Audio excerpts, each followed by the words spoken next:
Welcome back, guys, to another episode of Saturday Standouts. Along with me, as always, is my good friend Sam here, joining me for my co-host seat and partner. How are you doing tonight, Sam? I'm doing well. Excited to tackle these receivers / tight ends tonight. How are you tonight, Caleb? Man, I'm doing good. Just been working, actually a little tired. I don't know. I think I overslept, if that's possibly a thing, but sleep too much.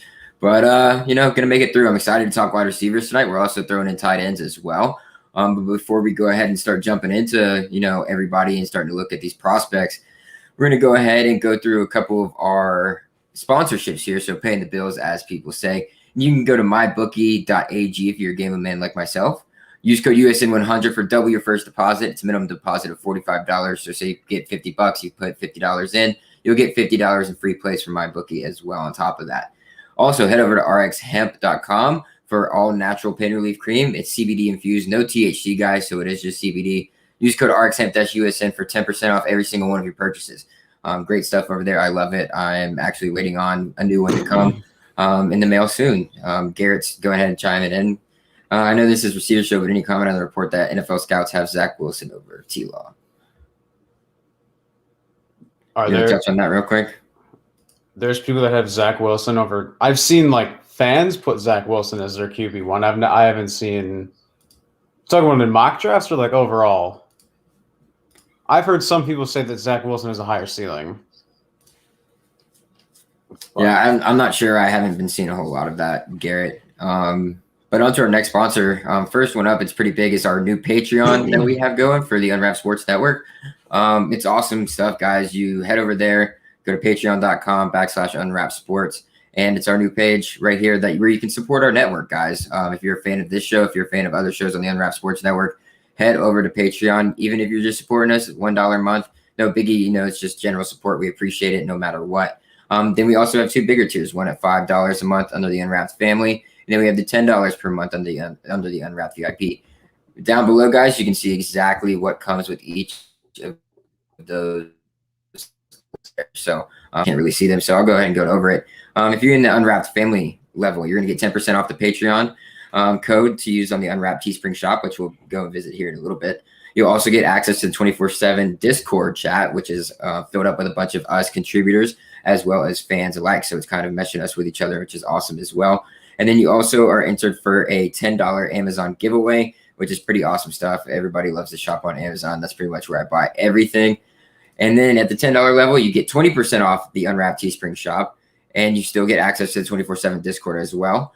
And except in this one, what's different from the VIP from the family is that it comes with an entry into that giveaway for the $10 Amazon gift card, but it also comes with a entry into our signed jersey giveaway. So $10 per month, you enter a signed jersey giveaway or signed memorabilia of some sort every single month. So I say that $10 is pretty much worth it. This month in particular, we have a signed Keenan Allen jersey in the powder blue. So it's really, really pretty, piece right there for your room if you like to hang your stuff or just, have it. It's good stuff. And then as well, head over to teespring.com/stores/unwrapped and get your merchandise for the Unwrapped shows, whether that's, Fights Unwrapped, who was just on right before us, Keeping It Blunt, that I have a show with one of our founders, Perry, after this as well. I mean, you've got all kinds of shows on there that you're able to get the hard counts on there, Gen Z's on there. All the Unwrapped shows have a memorabilia item on there even too. So head over to teespring.com/stores/unwrapped and get all of your Florida State, man, I've got Florida State on my mind right now. All your Unwrapped items. But yeah, Sam, we're talking about wide receivers and tight ends today, which is pretty exciting stuff because there's a lot of playmakers on that side of the ball on the offense and a bunch of skill players that can provide different assets to teams. Yeah, I mean, I think we can start with both who we and probably several other people have as their wide receiver one, and that's Jamar Chase. And I think I mentioned this last week with the running back position, but I think it goes much better with the wide receiver position. Maybe Jamar Chase isn't the best example because let's take Rondo Moore, for example, a guy that, opted out, came back. I think he was injured, and then he ended up opting out again, and that potentially hurt his draft stock because we're seeing multiple wide receivers come out and really, really perform well. Devonte Smith is one of them, and even Jalen Waddle before he got hurt. So I mean that to me that didn't really affect Jamar Chase a ton. I feel like we've seen him a few times like outside of a top 10 mock draft, but it's very rare that I've seen now Jamar Chase fall out of the top 10. And at this point, I'd be very shocked if he falls out of the top 10. But Jamar Chase is the all-around wide receiver. Like you mentioned, there's multiple wide receivers that scream versatility. And Jamar Chase is going to be a special player. I feel like I've probably read, too, that he's got a very high ceiling. But Jamar Chase, I mean, even just going through the draft order, one could probably say that the Jets are an immediate fit. So he could go as early as 2. I've seen Devonte Smith as early as 2. I like the Philadelphia Eagles, but there's multiple fits for Jamar Chase. Yeah, I think the top 3 that everybody can kind of solidify themselves, in that order right there is, Jamar Chase, Devonte Smith, and then Jalen Waddle. That's the fight for the number 1 spot, honestly.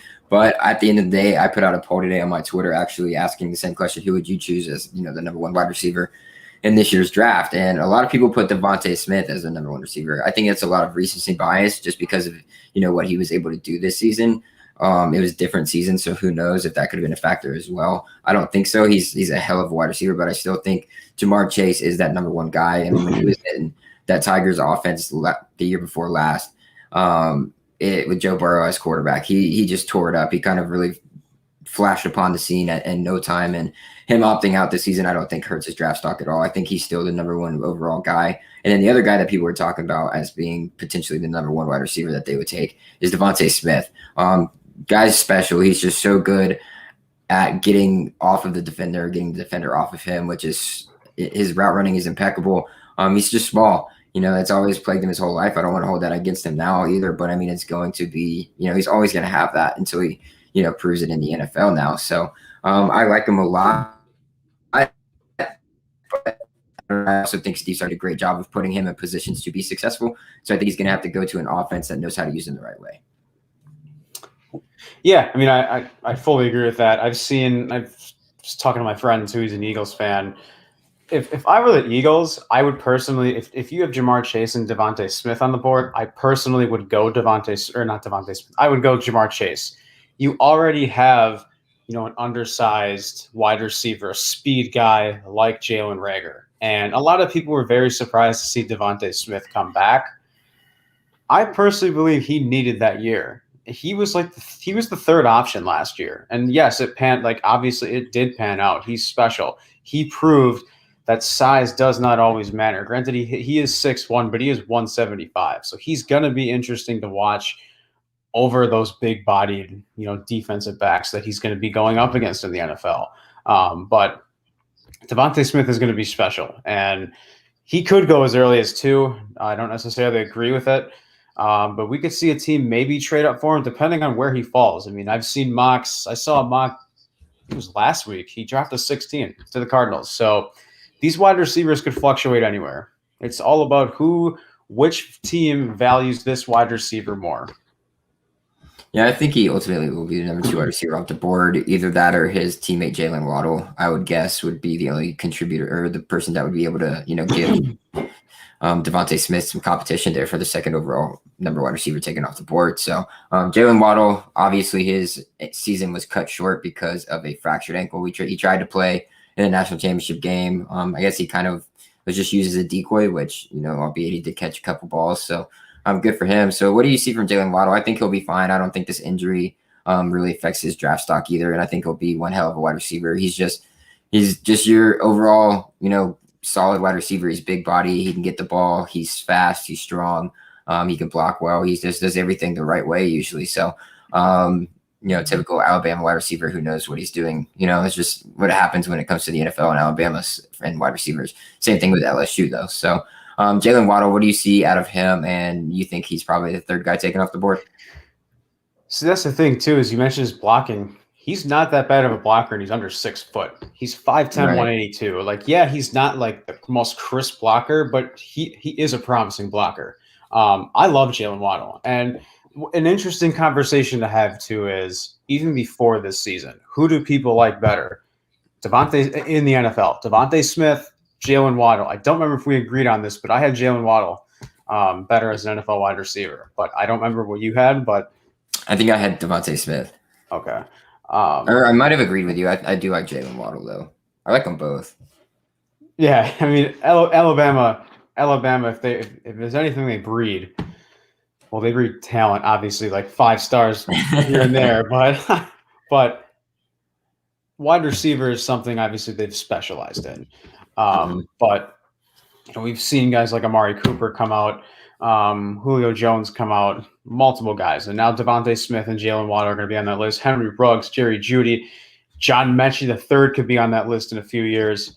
It's unbelievable. Alabama had the #1 recruiting class right in front of Ohio State this season. I love Jalen Waddle. I think he has a very bright future. I totally agree with you. I still think he can go top 10. Is he a top 10 prospect? I think he's just outside of the top 10. But I don't see him. I wouldn't be too shocked if he fell outside of the top 10 based on who's picking. I think we could see maybe a trade or two in the top 10 because of because of how many quarterbacks are going to go in the first round is a question that's going to be on everyone's mind as well. Yeah, absolutely. And I think this is where it starts to get a little bit, more pick and choose the type of wide receiver you want, because all these guys have different assets and skills that they bring to certain teams. And what is a team looking for? Go up and get a guy in the end zone. Do you want a speedster? Do you want a guy who likes to play slot? Do you want an athlete? So, I mean, throwing out names around there, there's so many. You got Terrence Marshall, you got Cadarius Tony, Rondell Moore, Tutu Atwell, Rashad Bateman, Tylen Wallace, Sage Sarot, Torian Terry. You got guys like Amon-Ra St. Brown, Trevin Grimes, Shai Smith from South Carolina. It's just the names keep going on. And there's probably names even down here that you could be like, wow, like Seth Williams, wide receiver, Auburn. Like some of these, Daz Newsome, North Carolina. So Frank Darby, Arizona State, Trey Nixon from UCF. And that's like all the way at 30 right now. So like there's so many wide receivers that you could take your pick from. I don't even know where you want to go from here. So I'll let you take it. I personally want to go with a wide receiver that, it seems like nobody really talks about enough now. Because I mean, everyone went from picking him as the top 3 wide receiver, perhaps one of the best, the second one, probably the second best wide receiver in the draft before this past season, before Devonte Smith had the season that he had. And that's a 6'1", 210 Minnesota wide receiver, Rashad Bateman. I mean, even the same thing with Rondo Moore. It seems like both of these Big Ten wide receivers are not getting talked about enough. I don't know if NFL teams aren't viewing these Big Ten wide receivers in this class as not as high, because, I mean, to me, Rashad Bateman's everything you can ask for in a wide receiver. He's an elite route runner. He's a good blocker. He has elite hands. He plays with a lot of toughness. I would love Rashad Bateman on the Packers. I don't want a receiver, depending on what our receiver room is going to look like for the Packers. If we cut Devin Funchess, because I definitely think he probably will be a cut candidate. But Rashad Bateman, to me, if I'm looking at a team, maybe the Chicago Bears, most likely losing Allen Robinson, and there's another team, the Tennessee Titans, Corey Davis on the block. I wouldn't be surprised at all if the Titans end up letting Corey Davis walk. I mean, there's the Baltimore Ravens. There's multiple teams that could really use a wide receiver like Rashad Bateman.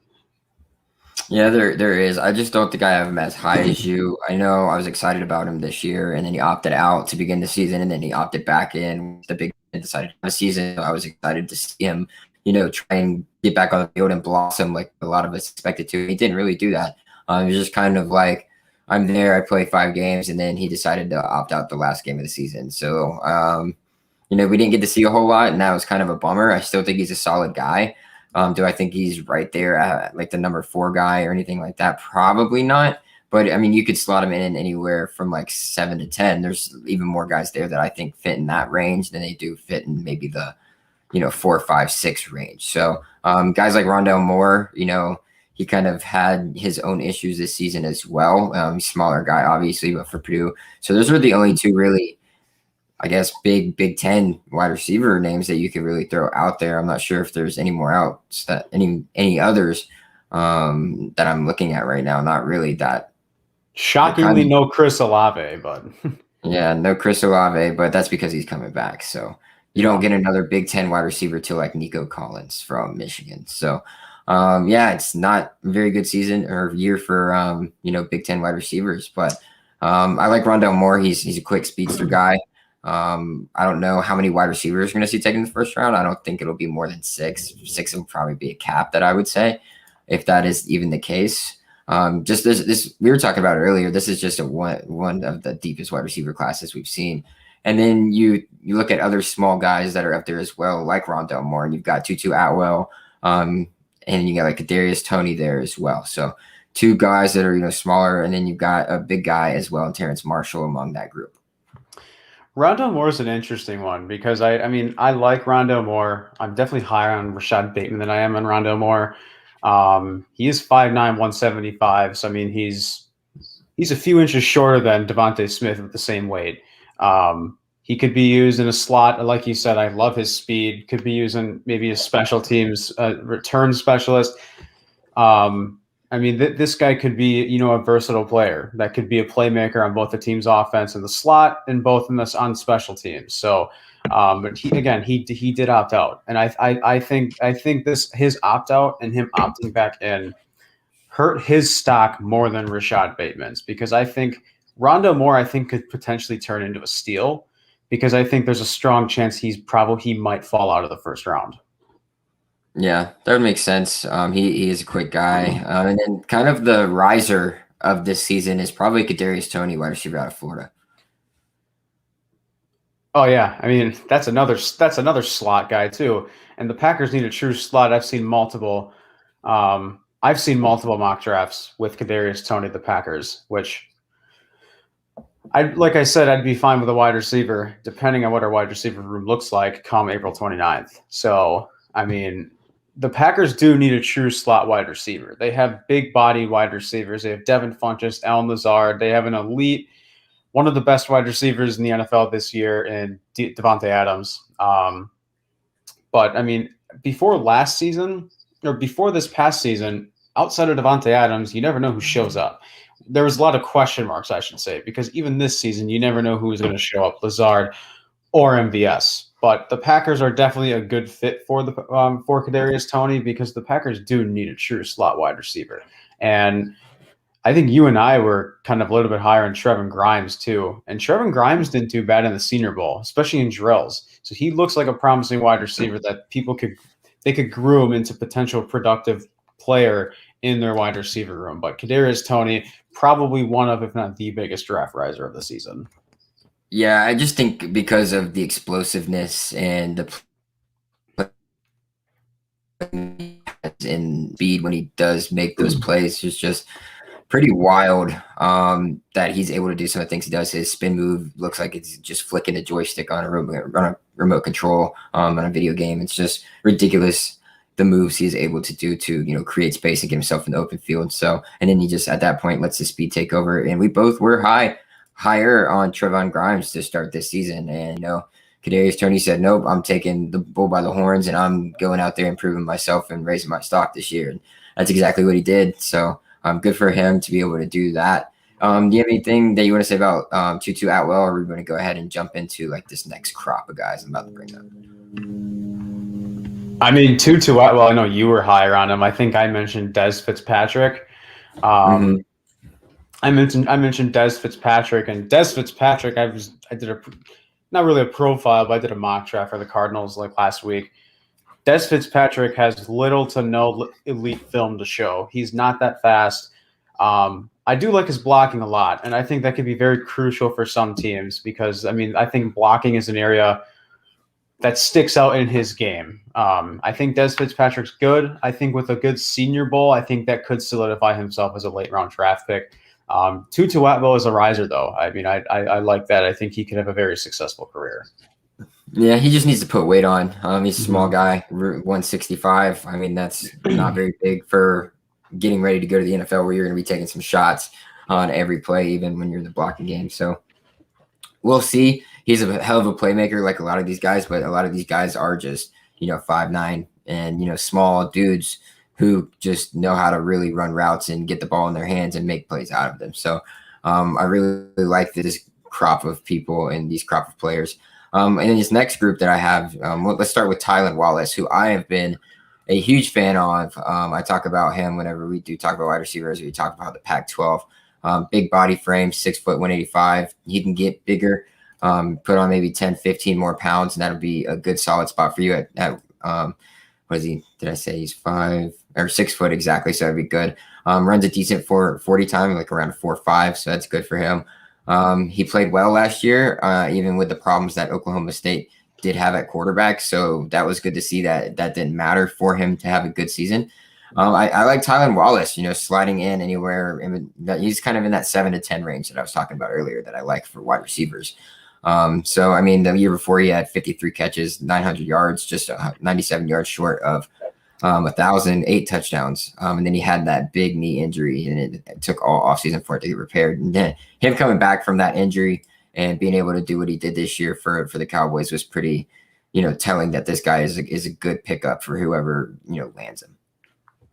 Yeah, I was listening to a podcast. It was the first draft podcast with Tom McShay, Mel Kiper Jr., and Field Yates, and they were talking about Tylen Wallace. And Todd McShay was saying that this could be a guy that turns out of this wide receiver draft class that turns out to be one of the best wide receivers to turn in terms of talent, in terms of his production in this draft class. And I think the one thing is, you mentioned his injury history too. Like, he does have a little bit of an injury history, and to have an injury history, especially one that major throughout college. And there's another one that I want to get to too that I like a lot, but unfortunately he dealt with a lot of injuries. I think that's going to hurt his draft stock a little bit, but again, he could go higher than expected. And again, look at Laviska Shenault. I wasn't overly high on Laviska Shenault because of his injury history throughout college.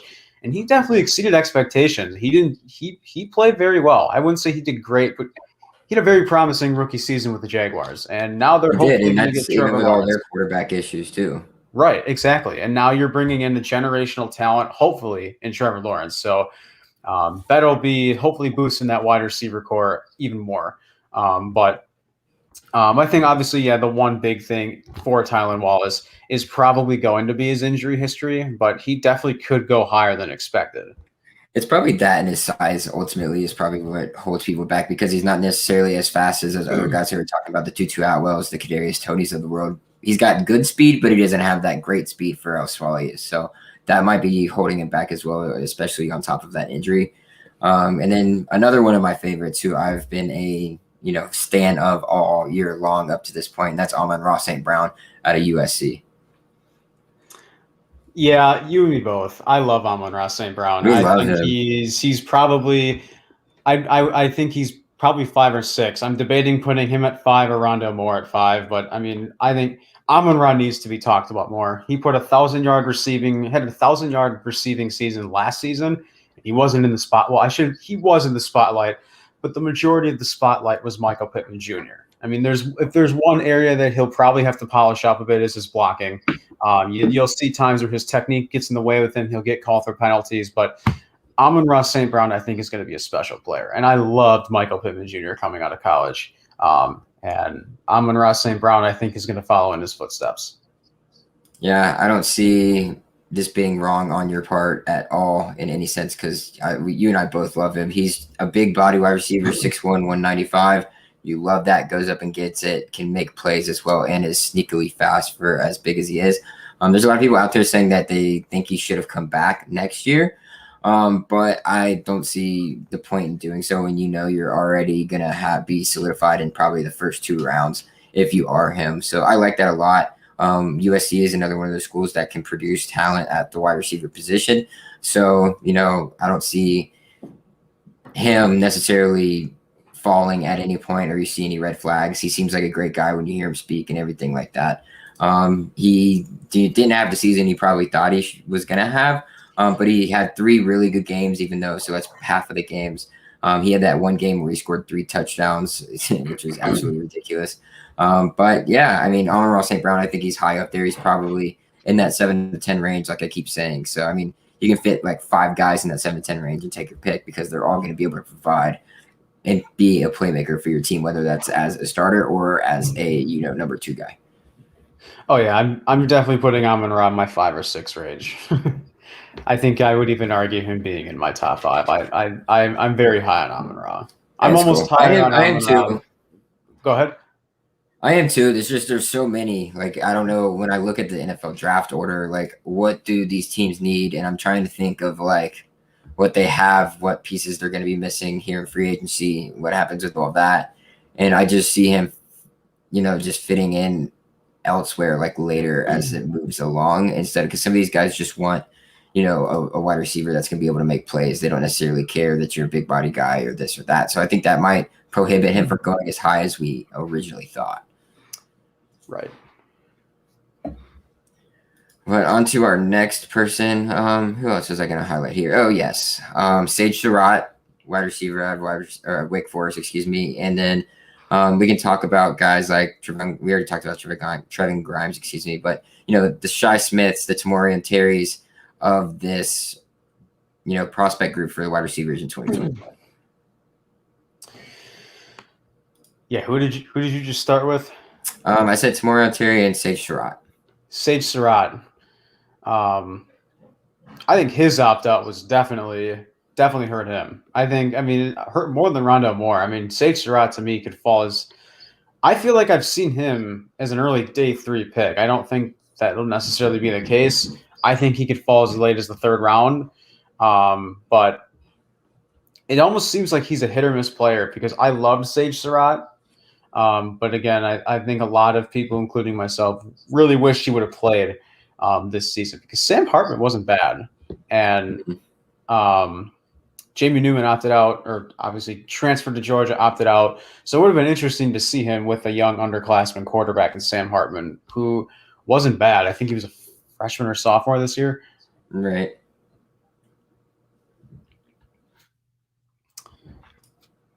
Oh, my bad. I thought you had cut out. Yeah, no, you're fine. No, my bad. Yeah, I like Sage Sarot. I think he is probably the one that was hurt most by deciding to opt out. But apparently he did look good at the Senior Bowl. Teams were impressed with his hands, his size, and his body control. And he'll be a solid guy. It reminds me a lot of what people were saying, kind of about A.J. Brown coming out of Ole Miss a couple of years back, saying he's just a solid wide receiver. He's got good hands. He's going to catch the ball. He's big, and he's got great length and athleticism. So that's kind of what you get here with Sage Sarot. He's 6'3", 215. He's just a massive guy who's going to fit in well in the NFL. You don't have to worry about blocking for a wide receiver that's that big. So I think a team that gets him will probably ultimately get a real big steal out of this draft just because he was supposed to originally go higher, but we did get to see him play. So, probably somewhere around 2 or 3. I'd be lucky to see him slip to 3. But like I said, this wide receiver class is deep, so they're going to go pretty quick, I have a feeling. And there was another guy that I wanted to talk about. I feel like I've brought him up so many times because I like him a lot. But unfortunately, this is another guy that's dealt with injuries like Tylen Wallace. Probably worse, though. He dealt with a collarbone injury. He dealt with an ACL injury. That's 5'10", 182 Houston wide receiver, Marquez Stevenson. I think he could develop into similar to Rondo Moore, maybe even more of a playmaker on special teams and also a slot receiver. So I think this is a guy that, can bring a lot of versatility to teams, potentially in, an early day 3 pick, a 4th to 5th rounder. But obviously I think that injury history is probably going to hurt him. But I like Marquez Stevenson a lot. I love his speed. Yeah, apparently he's extremely fast, runs like a 4.43 or something crazy like that, which is extremely good for a wide receiver out of Houston. But Houston's good at producing those types of players. Either he's big, 6 foot, 190, prototypical guy at the wide receiver position, not a huge guy, but, good and fast. So a lot of people have compared him, I believe, to like a Marquise Brown, a Jalen Reagor type of wide receiver, which I think he might be better than them. It's just about, making that work in the NFL. And, that injuries could have an impact on him. Can he stay, healthy when he does get to the NFL? But another round 2 to 3 guy right there, depending on where you want to take him. Yeah, I fully agree. All right. And then I had mentioned Tamorrion Terry, and then there's guys like Elijah Moore, wide receiver out of Ole Miss. Yeah, Trevin Grimes, Shai Smith, Demetric Felton, who we can also talk about. Yeah, Tamorrion Terry, I think Tamorrion Terry could turn into a potential steal. I mean, this is another 6'4", 209 big-bodied wide receiver. I think we knocked him and had a minor knock on him for his blocking, but I mean I don't think I don't think his blocking is a red flag. I just think it needs a little bit of polishing. But I want to say he got kicked off the team or something for Florida State, right? Because then he ended up opting out. Yeah, I don't know if he got kicked off. There's speculation about what was actually happening, what the reason was. But yeah, he ultimately opted out. So right. That's all that everybody's given in the public. So we don't know exactly what happened with that.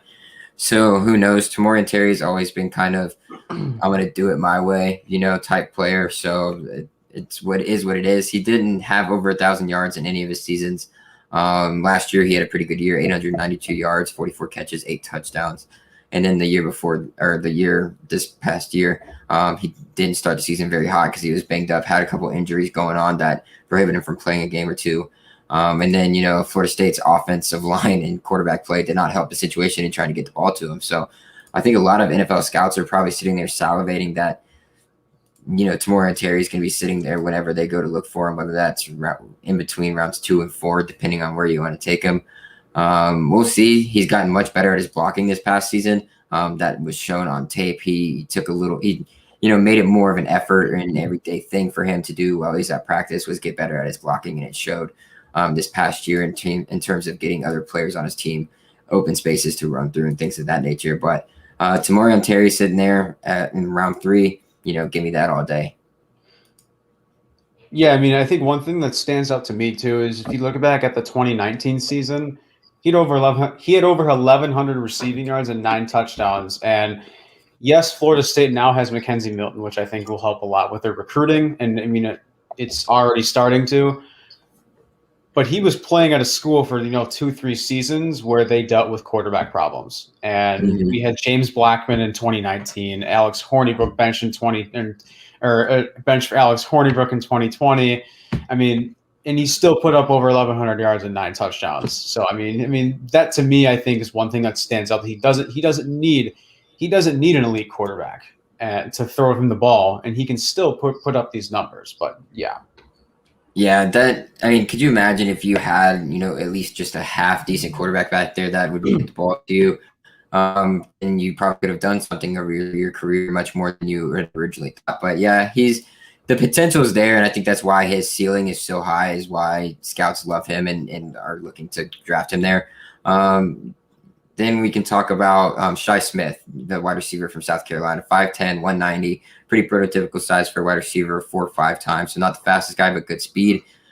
He's very shifty though. So when he's running his routes, it's very crisp, very clean, very elusive too. Once he does get the ball in his hand, he can just make just great field vision overall for him as well. Another solid wide receiver that I like come around these rounds that we're talking about right now. Yeah, I do like Shai Smith. A little bit undersized in terms of weight. Probably could put on a few pounds, but I mean, there's multiple guys.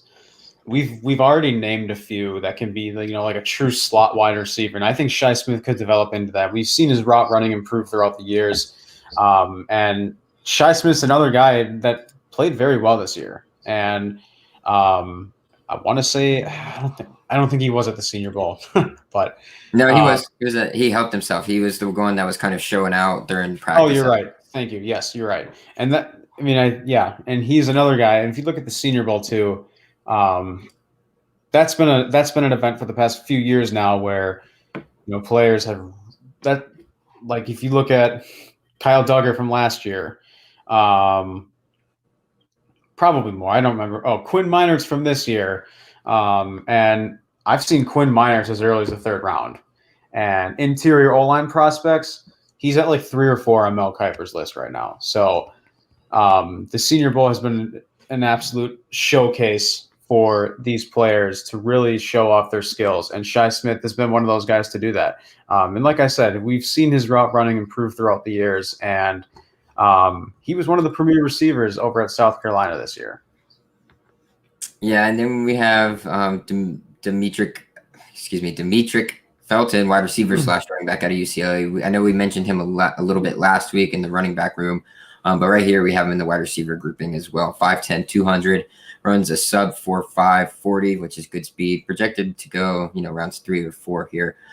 He was a running back for UCLA in 2020, but he can be utilized in. We were talking about a role similar to like what Tyreek Hill does, or trying to think of who else we mentioned last week in terms of being able to play that role as wide receiver slash running back, that athlete style. But, one of those types that you're able to just give him the ball in any situation and let him do what he does. And that's kind of where Demetric Felton comes in here, where he was impressing at the Senior Bowl. I'm pretty sure everybody saw the videos of what he was able to do at the wide receiver position. So it's just a matter of him fully understanding the position that he is going to be asked to do when it comes to the NFL is pretty much what I'm seeing out of this. Yeah, and I mean, we don't have to repeat ourselves because I think we kind of talked about this last week. But like I said, I think teams are going to fall in love with his versatility. And like you just mentioned, their ability to utilize him and use him in a variety of situations on their offense. He can be a playmaker over on their wide receiver core. He can be a playmaker on their backfield. So, I mean, in the Senior Bowl was really his time to really, showcase that versatility. And he did. Yeah, he did. And then there's a couple guys that are kind of lower on this list, but still big names, known to the college football world, especially. And maybe if you're starting to look at deep wide receivers for the NFL draft, there's got guys like Seth Williams, who was an animal at Auburn, Daz Newsome, and then Frank Darby. Those will be kind of the last 3 wide receivers you talk about before we move on to our tight ends. Yeah, I mean, I like Frank Darby. He clocked in as the 3rd fastest wide receiver at the Senior Bowl. Number 1 was Demetric Felton. 2 was Cadarius Tony, and 3 was Frank Darby. I like his route running a lot. The biggest thing for him is his consistency. I love his speed. We've seen his elite speed and his ability to create separation with his wide receivers. His consistency in his blocking. His technique needs work, because if you look at his plays, there was one, I don't remember who they played. It might have been Duke back in 2019.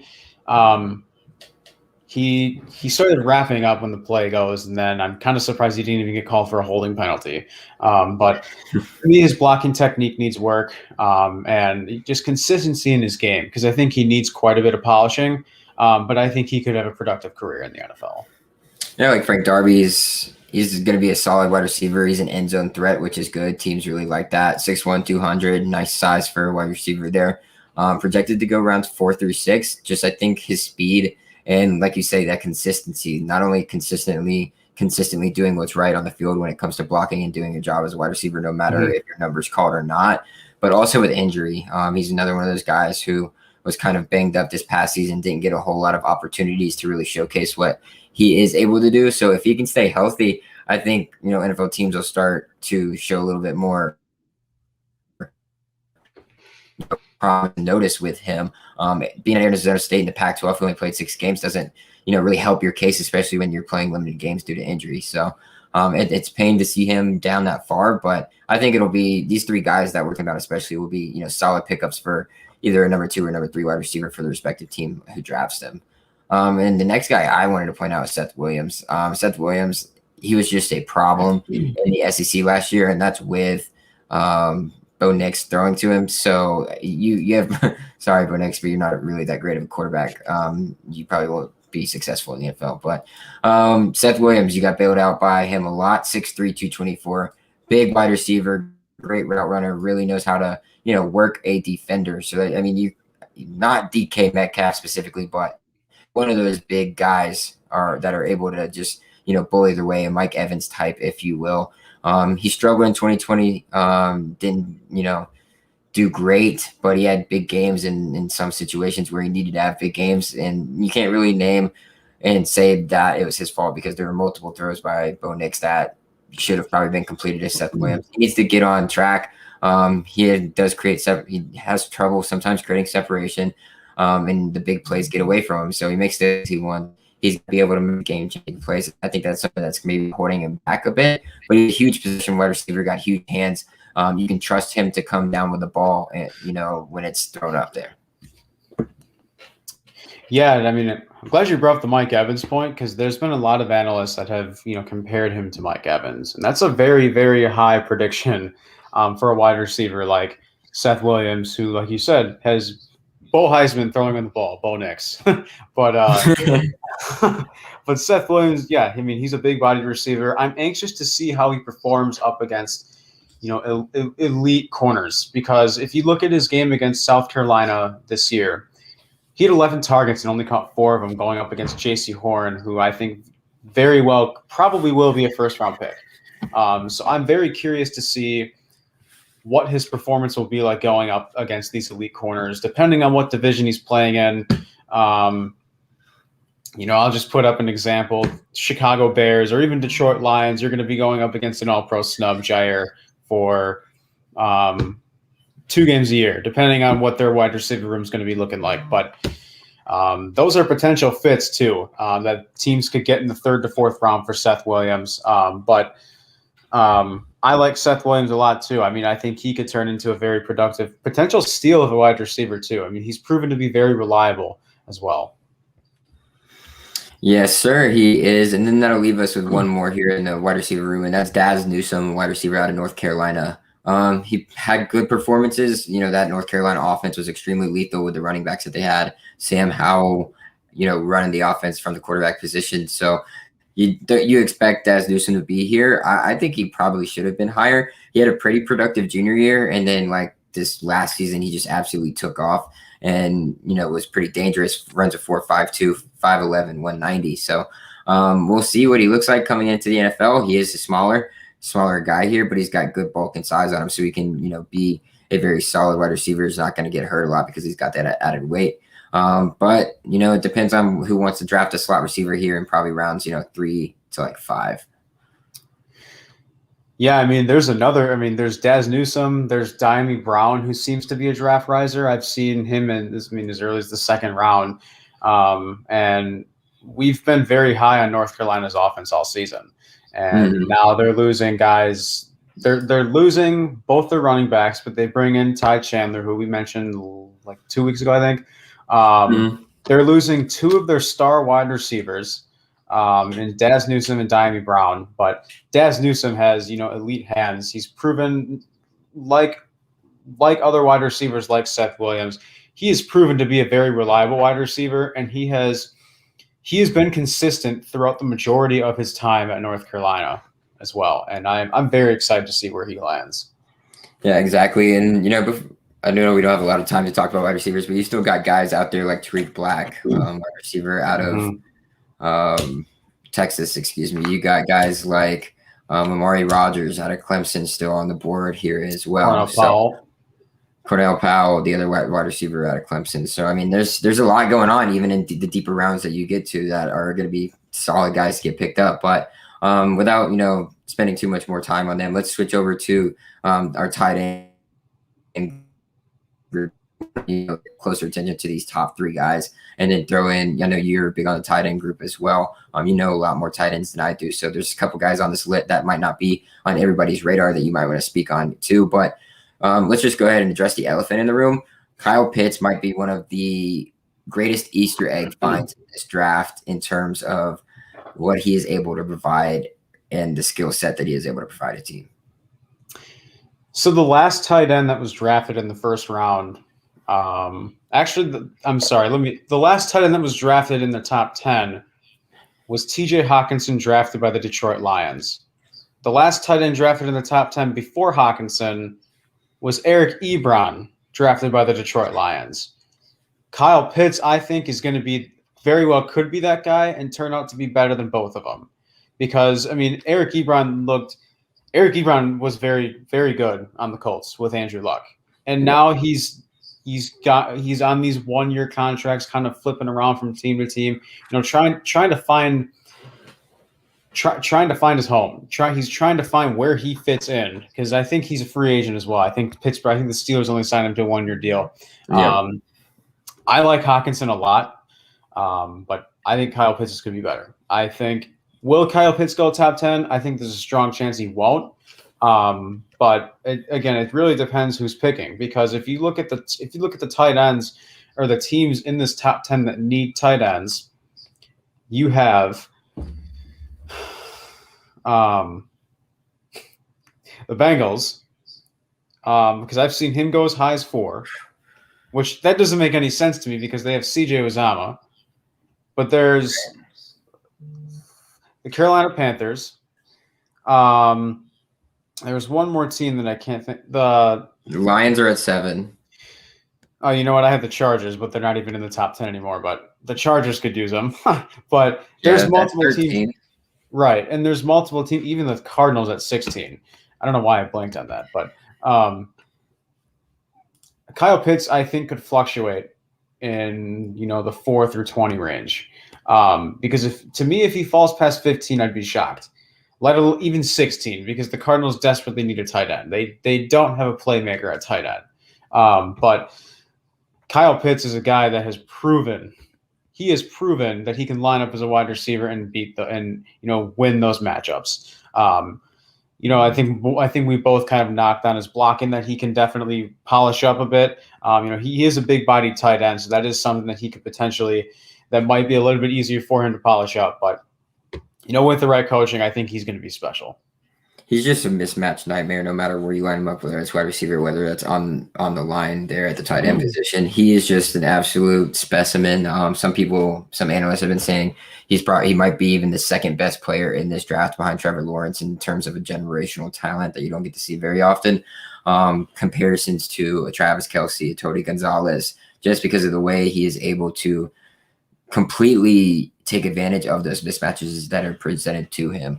He is just a freak of nature. He's done it 2 years in a row, and this year he really came on and just absolutely, demolished everybody in his path up until he got a concussion. So we'll see how that, weighs into it. But he's 6'6", 239, runs a 4.68, 40. I could see him going top 10, man. I think a lot of those teams could, take him.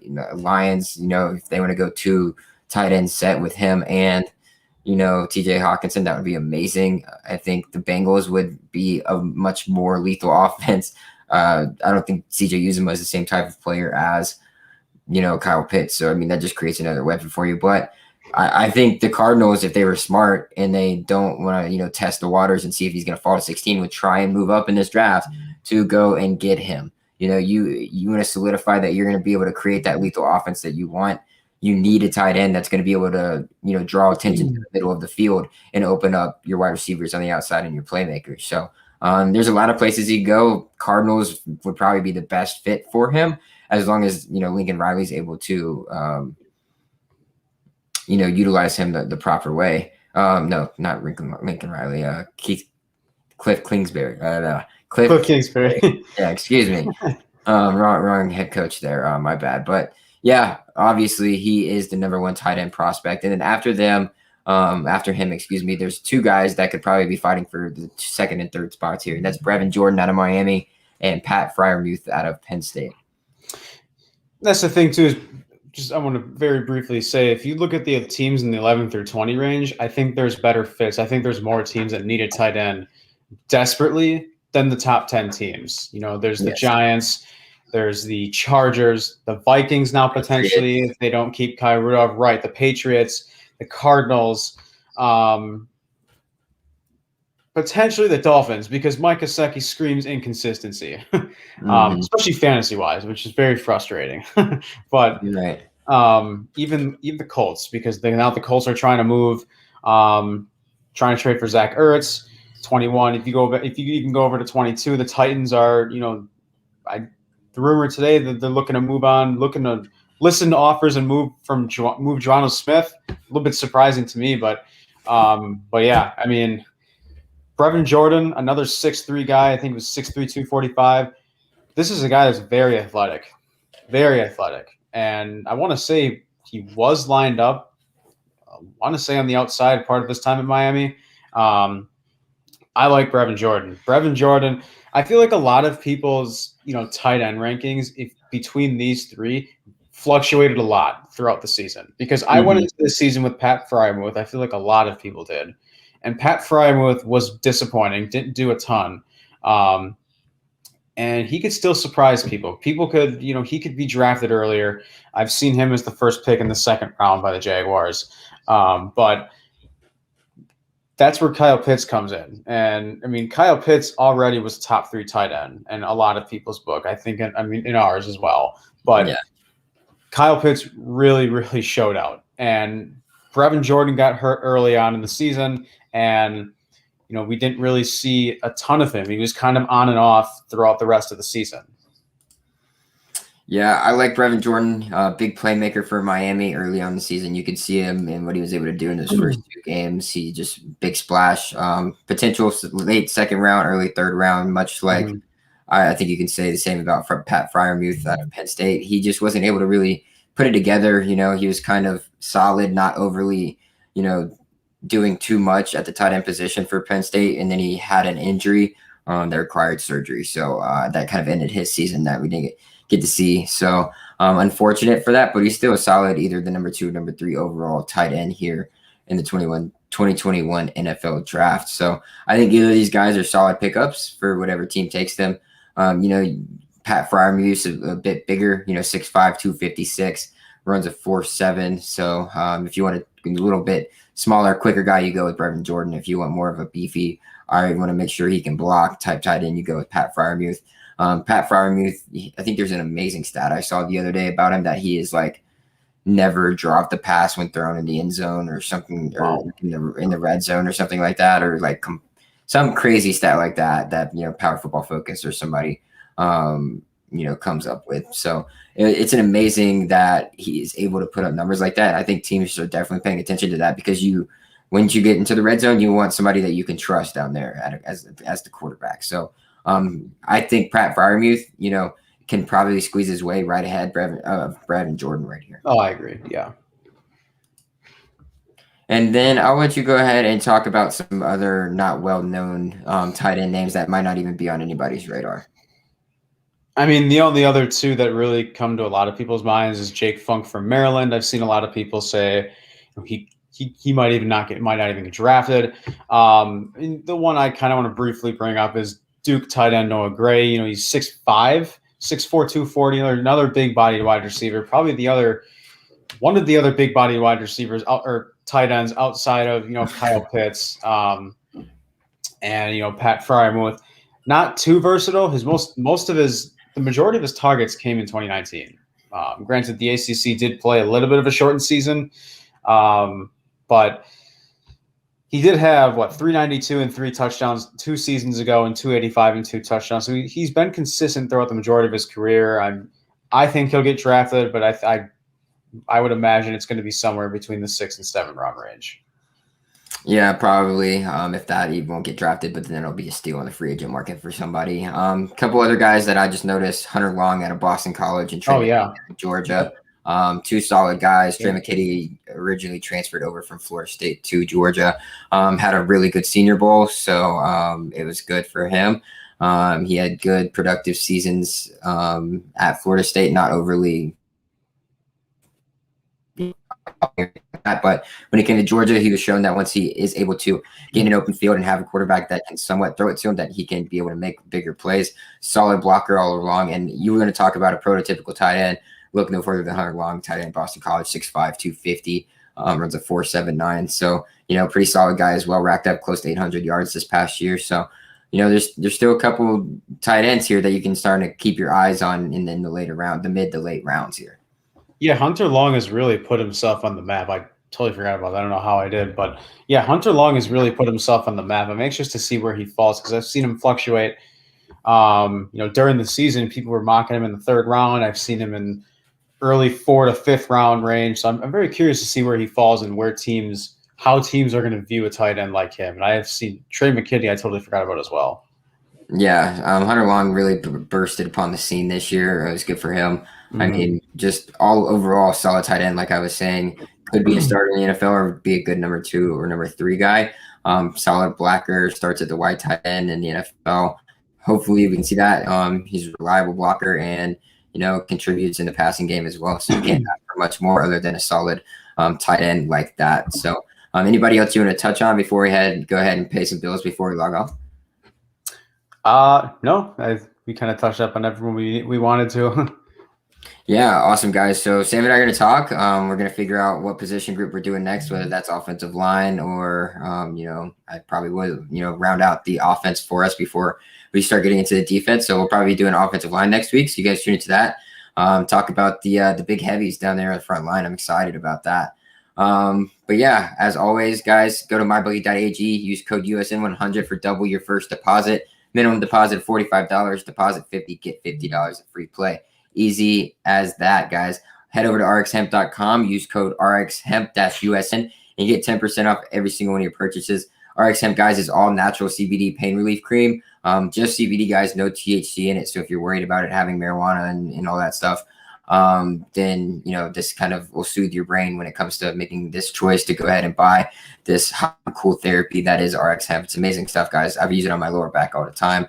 Also, head over to our new shop, teespring.com/stores/unwrapped. Get all your favorite shows, merchandise, all your unwrapped styles as well, from the drip style to the there's the Hollywood design, there's the sitcom design, all kinds of cool designs on there. The grocery or the thank you, have a good day service, industry design on there as well. It's awesome stuff. And then also head over to patreon.com.